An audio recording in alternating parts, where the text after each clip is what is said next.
Hey, what's up guys, Riff here. So today we're going to take a bit of a break from the Collargate situation. I know after reaching double-digit episodes regarding that situation yesterday, we're going to do a bit of a side quest that is also somewhat related to that as well. We're going to talk about Twitch, specifically TwitchCon, which is underway in San Diego right now. There is a very disturbing situation where a popular streamer was assaulted during a meet and greets, and there is a lot of concerns about the lack of security and the fact that allegedly she had her own personal security banned from the event and they weren't able to be there to protect her. And there's all sorts of wild claims coming out about this convention and the security that they promised to provide. TwitchCon promised to keep people safe at TwitchCon. Well, it seems that they failed.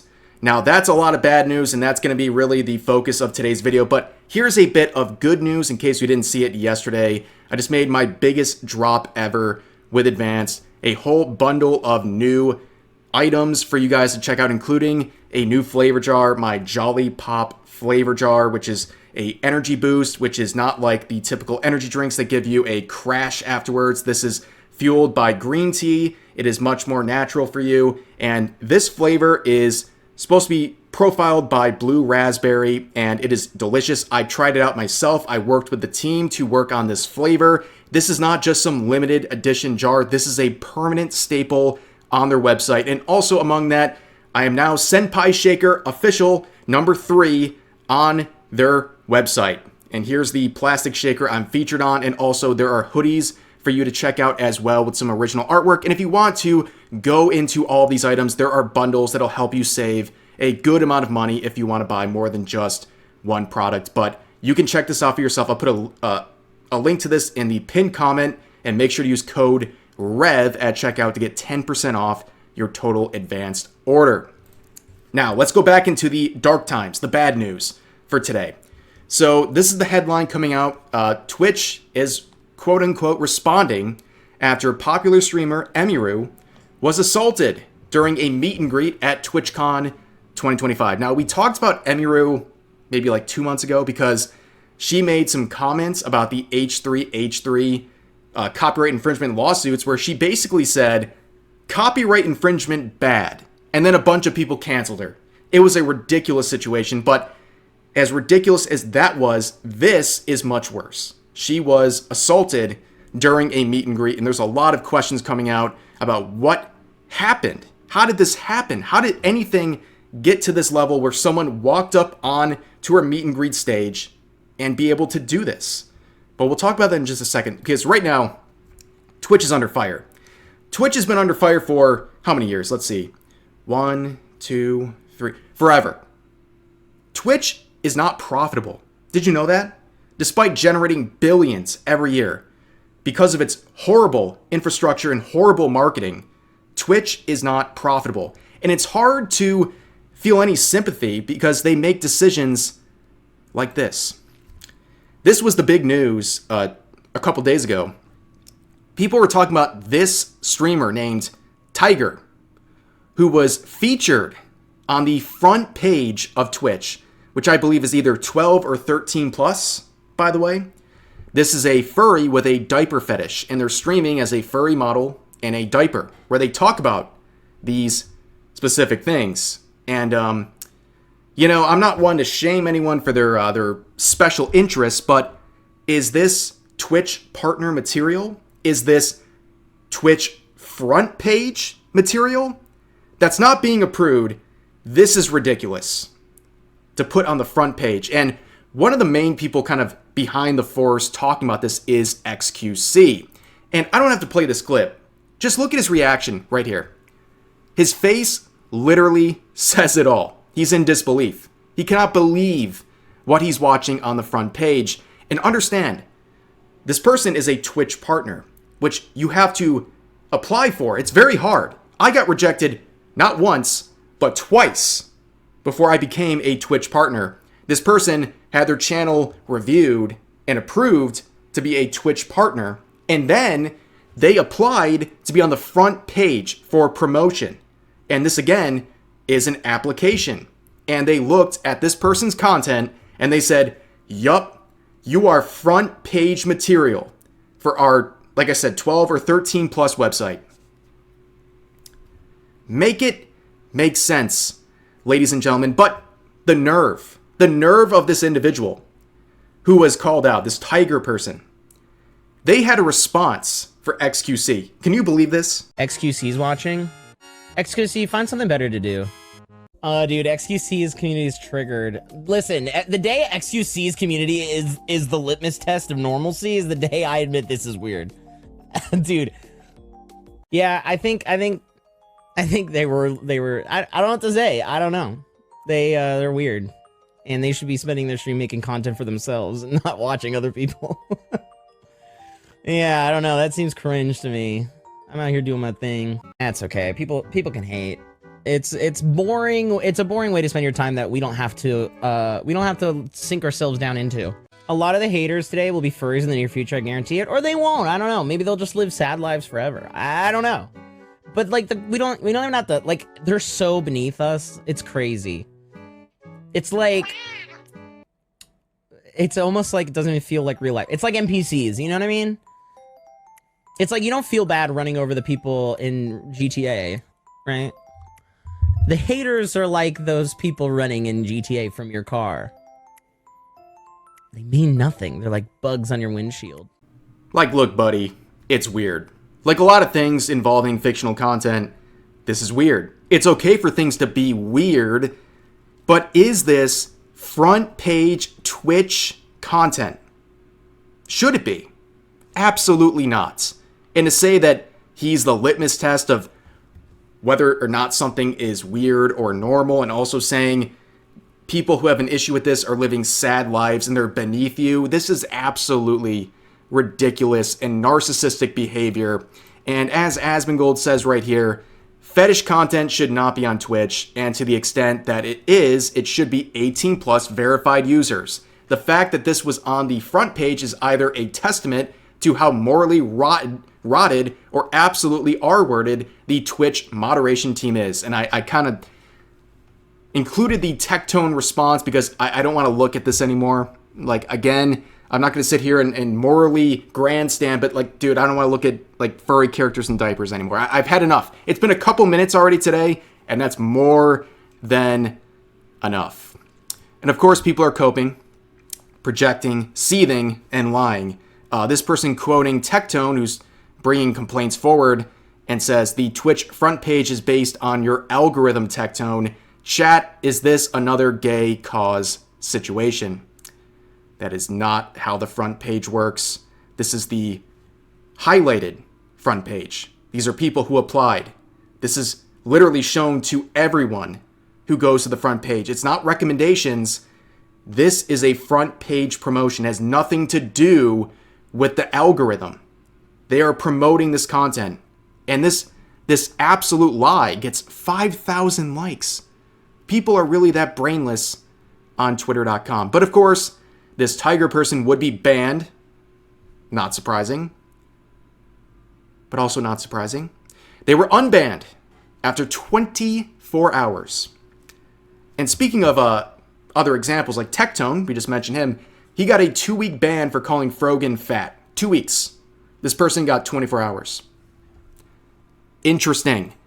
But again, this was the focus of today's video. Let's go back to TwitchCon, okay? We got a little bit lost in the sauce there. That was the situation I wanted to cover, but we got kind of distracted with all the Collargate stuff. But TwitchCon is underway, and there's been a lot going on, including people like Asmongold, again, saying last year NMP was assaulted by another streamer, and Twitch didn't press charges. I talked about this maybe a month ago, and I showed the clip, and I literally put a giant black rectangle on like the whole screen when it happened, and I still got demonetized. And they literally, YouTube showed me like, this is where you got demonetized, and it was a 1 second portion of my video, and it was when this freakazoid, let's just say, kissed NMP on the chest without any consent. And well, Twitch did not pursue any charges of any form against that person. And he says, Asmongold here, if you're a woman, I wouldn't feel comfortable going to this event. I'll go a step further. If you're a man, Based on this clip alone, I wouldn't feel comfortable either. And given the rhetoric on Twitch that is promoted, I wouldn't feel comfortable going to TwitchCon. Absolutely not. They host a bunch of people who spread violent rhetoric, in their communities are filled with people who endorse political violence and justify violent rhetoric all the time. How would anyone feel safe at TwitchCon? But of course, Dan Clancy was on top of this, telling all these people, don't worry, we have a zero tolerance policy. We take security very seriously. Apparently not. Because some freak was able to go up and assault Emiru live during a meet and greet at TwitchCon. And, you know, I'm not some security expert, but we're going to watch a clip, and it looks really bad. Just observe the settings and how this guy got up there and how this guy got so close and how this guy was able to do what he did before finally someone came in and shoved him away. It's ridiculous. Just watch the clip.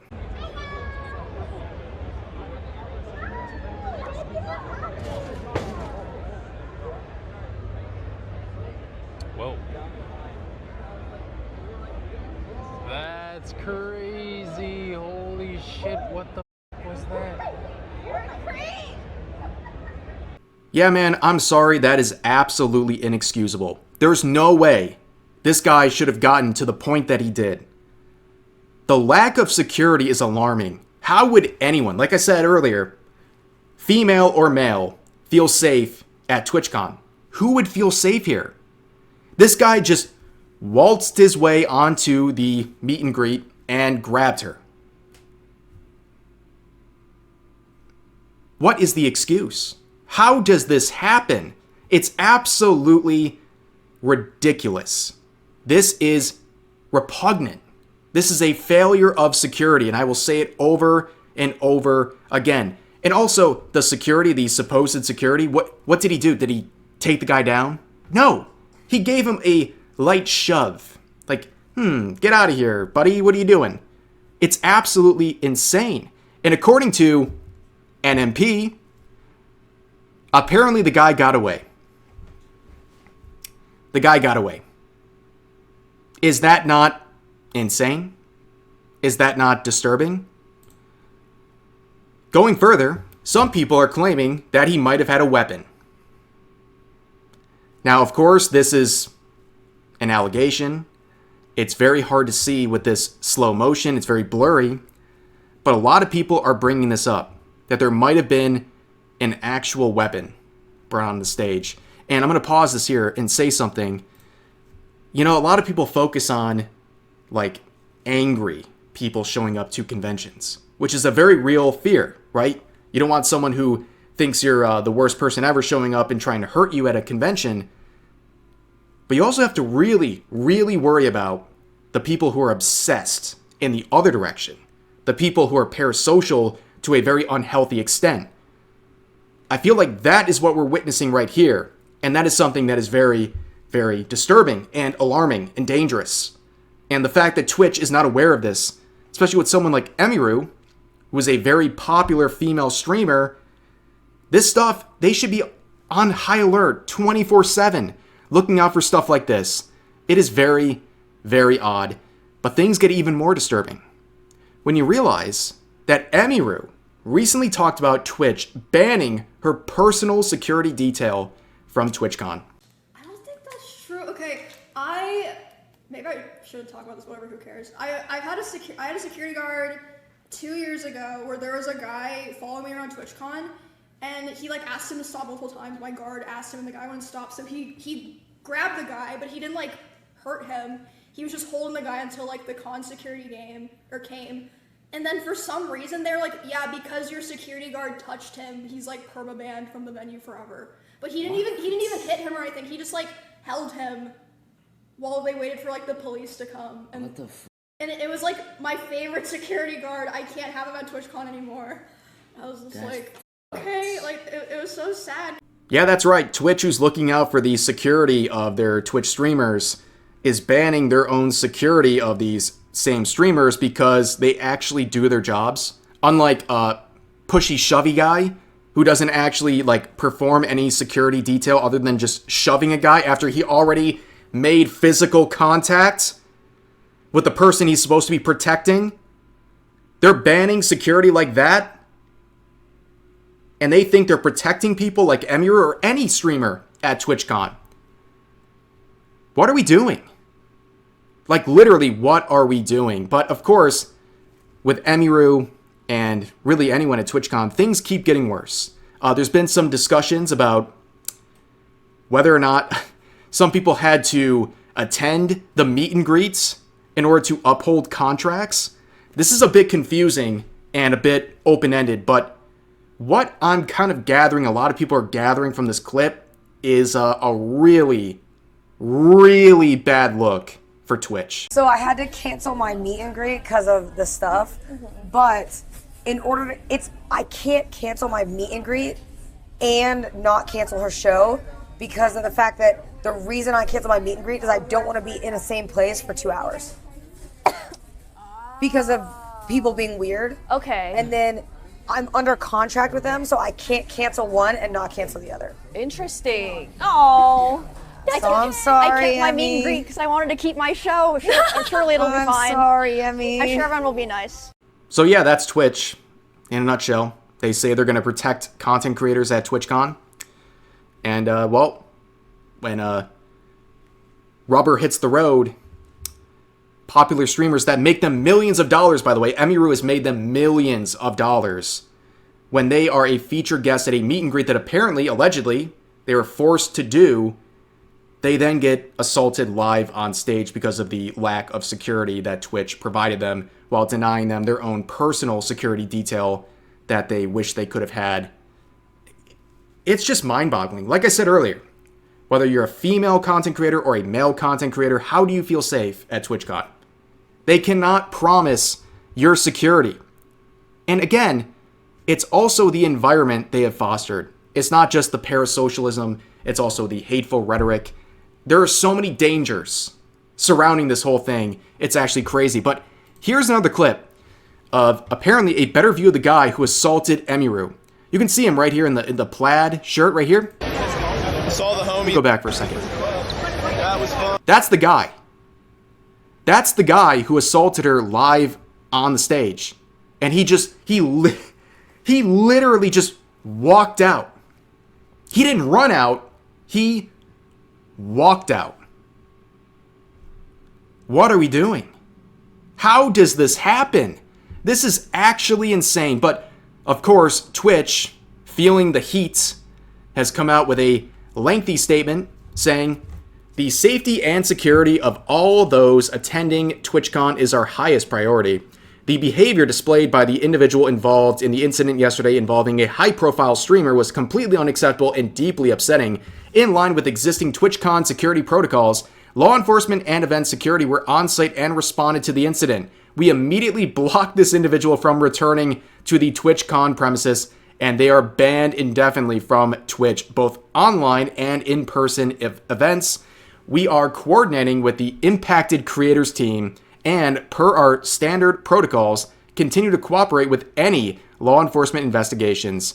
We have increased security at the meet and greet attendee check-in points and will have additional security personnel surrounding participating streamers. If you're RSVP'd for a meet and greet, please note that we are unable to accommodate +1s for the remainder of the event. Twitch has zero tolerance for harassment or acts that inhibit the safety and security of our community." I love that they're saying that law enforcement and security were on site and responded. You guys saw that, right? The dude literally just pushed him away and then just like backed up like he was some like frat bro at a bar fight or something. Pursue him. Stop him. We just saw a clip of this guy casually walking out of the venue after assaulting one of your biggest streamers, someone who makes you millions upon millions of dollars. For shame. For shame. You see people like Asmongold saying, "I look forward to discussing the veracity of the statement tomorrow." I'm sure he will. And some people said no women should go to Twitch or TwitchCon. And he said, I tried saying this and to warn people, but I was accused of victim blaming. Hopefully the virtue signaling was worth more victims. Twitch alone is responsible for this with how lax they have been with security. Anybody could have seen this happening. I agree 100%. He was, by the way, he was attacked for that tweet we showed earlier in this video, where he said something like this with NMP is going to happen to a female streamer. And it happened. And he was called a victim blamer, a misogynist, all sorts of things, but he was right. Unfortunately, he was right, and this happened with Emiru. Here's Tectone saying, if you're attending TwitchCon, please walk out. There's many other things to do in San Diego. It is unsafe there. Twitch staff and Dan Clancy are incompetent. And then Kick made this response. Yeah, that's why they're growing faster than Twitch. That's why Twitch is on a downward arrow and Kick is on an upward arrow. It shouldn't really be that way. Like, Twitch should be the dominant streaming force, but they just make every mistake possible. And they allow competitors to basically just not be the worst and somehow grow. That is the situation. Very disturbing what we're dealing with here involving TwitchCon and Twitch. And what else to say? But anyways, that's going to do it for this video. As always, feel free to share your thoughts about today's topics in the comment section down below. Hope you guys enjoyed the video, and I'll see you next time.